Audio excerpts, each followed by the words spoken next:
அனைவருக்கும் வணக்கம். சோழர்களுடைய பெருமையையும் வரலாற்றையும் சொல்கிறதுக்காகவே நிறைய கோயில்களை பற்றி நம்ம தெரிஞ்சிருக்கோம். எடுத்துக்காட்டாக பார்த்திங்கன்னா தஞ்சாவூர் பெரிய கோயில். ஆனால் ஒரு மன்னருடைய நினைவாக கட்டப்பட்ட ஒரு பள்ளிப்படை கோயிலை பற்றி நமக்கு தெரிஞ்சுக்கணும் அப்படின்றதுக்காக தான் இந்த காணொலியை உங்களுக்காக பதிவிறக்கம் பண்ணுறேன். வாங்க போகலாமா?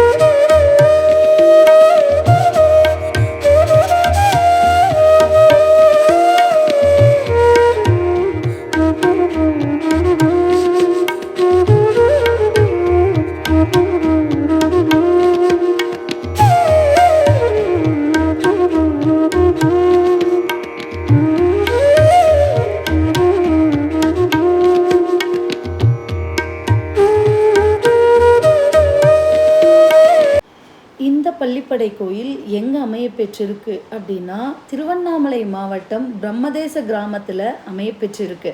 லொக்கேஷனை இந்த வீடியோவில் பின் பண்ணுறேன், தவறாமல் போயிட்டு பாருங்கள்.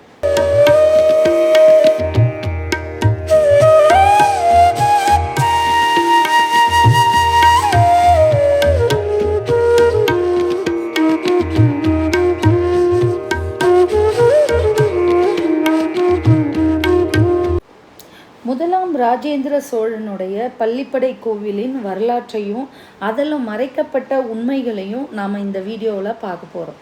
வாங்க வீடியோக்குள்ளார போகலாம்.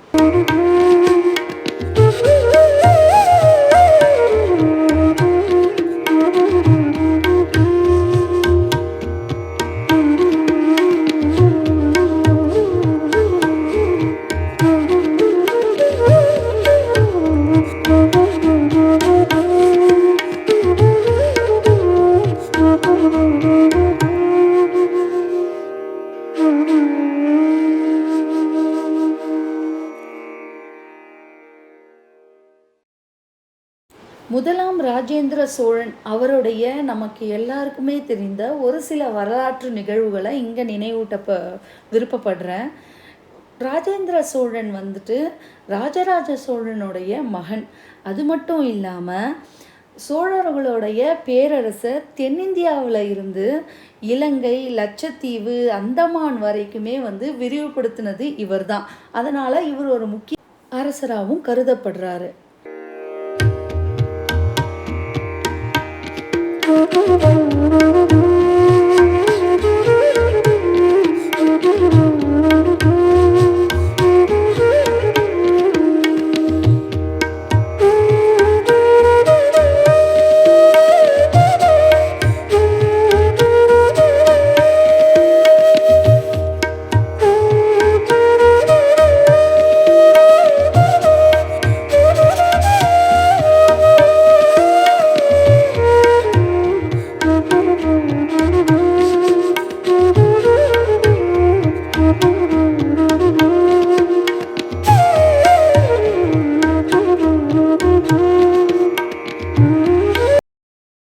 அது மட்டும் இல்லாமல் இவர் கங்கை நதி கரை வரைக்குமே நம்மளோட சோழர் அரசை விரிவுபடுத்தினதுனால கங்கை கொண்ட சோழபுரம் அதனோட நினைவாக உருவாக்கப்பட்ட ஒரு நகரம்.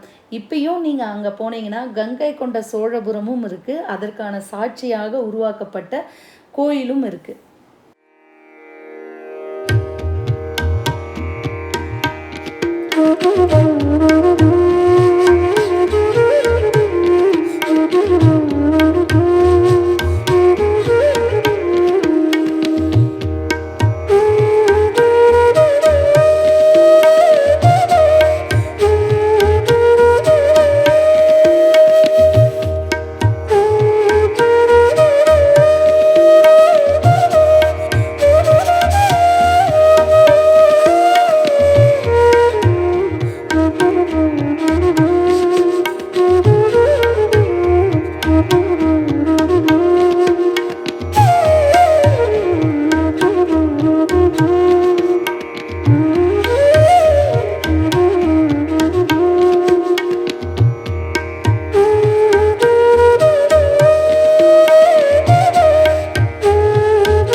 தமிழ்நாட்டில் பழங்காலத்தில் சிறந்த அரசர்களுக்காகவோ அல்லது வீரர்களுக்காகவோ நினைவாக அவர்களுடைய சமாதி அமைக்கப்பட்டு சிவன் கோயில் கட்டப்பட்டது தான் பள்ளிப்படை கோயில் அப்படின்னும் சொல்லப்படுது.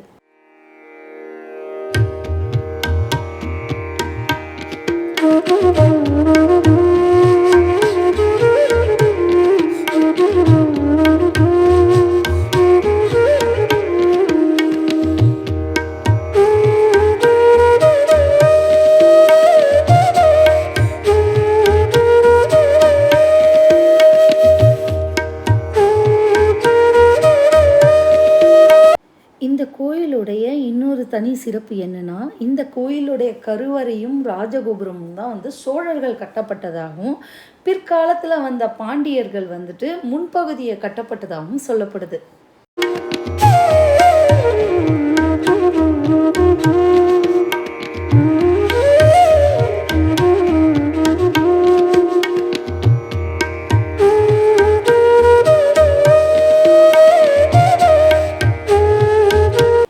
பள்ளிப்படை கோயிலில் கருவறையில் அமர்ந்திருக்கும் சிவருடைய பெயர் என்னன்னா சந்திரமௌலீஸ்வரர் திருக்கோயில் அப்படின்னும் உள்ளூர் மக்களால் அழைக்கப்படுது.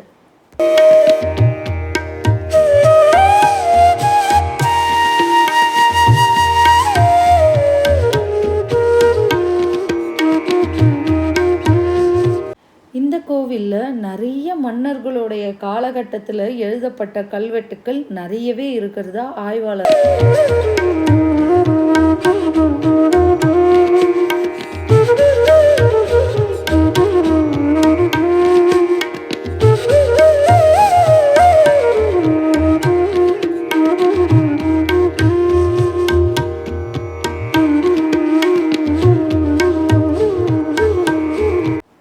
அதற்கு சான்றாக பல்லவருடைய அரசர் கம்பவர்மன் அவருடைய கல்வெட்டும் இந்த கோயிலில் இருக்கிறதா ஆய்வாளர்கள் சொல்றாங்க.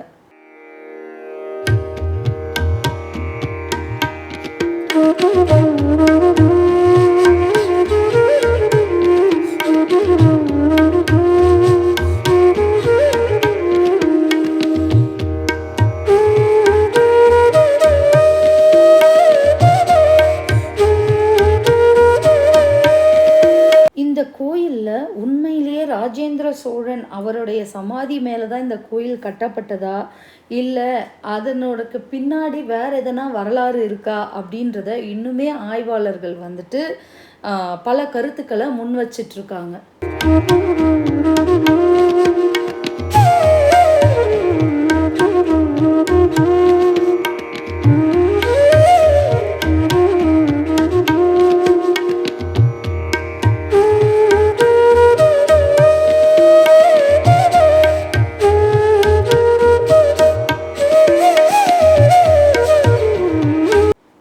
பள்ளிப்படை கோயிலுடைய தரிசன நேரம்னு பார்த்தீங்கன்னா காலையில் 8:30 10:30 மணி வரைக்கும் மட்டும்தான். அது மட்டும் இல்லாமல் இந்த கோயிலில் இன்னொரு முக்கியமான மறைக்கப்பட்ட ஒரு விஷயம் என்னென்னா, இந்த கோயிலில் ஒரு தூணில் பார்த்தீங்கன்னா கல் எடுத்து இன்னொரு கல்லை உராசும் பொழுது ஒரு பெல் சத்தம் வர்றது ஒரு ரொம்பவே பெரிய விஷயமா சொல்கிறாங்க. அந்த வீடியோ கிளிப்பையும் நான் இதில் அட்டாச் பண்ணியிருக்கேன்.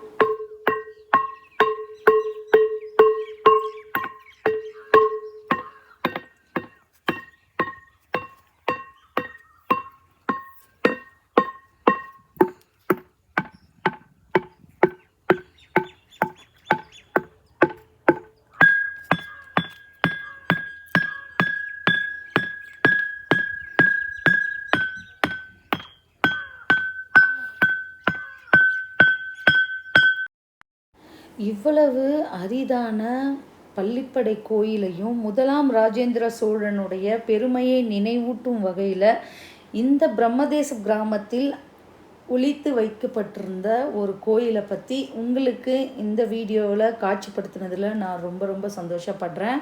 கோயில்களையும் கோயில்கள் பற்றின பெருமைகளையும் சிறப்புகளையும் தெரிஞ்சுக்கிட்டோன்னு விருப்பப்படுறவங்க நம்ம காஞ்சி சோழன் சேனலை சப்ஸ்கிரைப் பண்ணிக்கோங்க. நன்றி, வணக்கம்.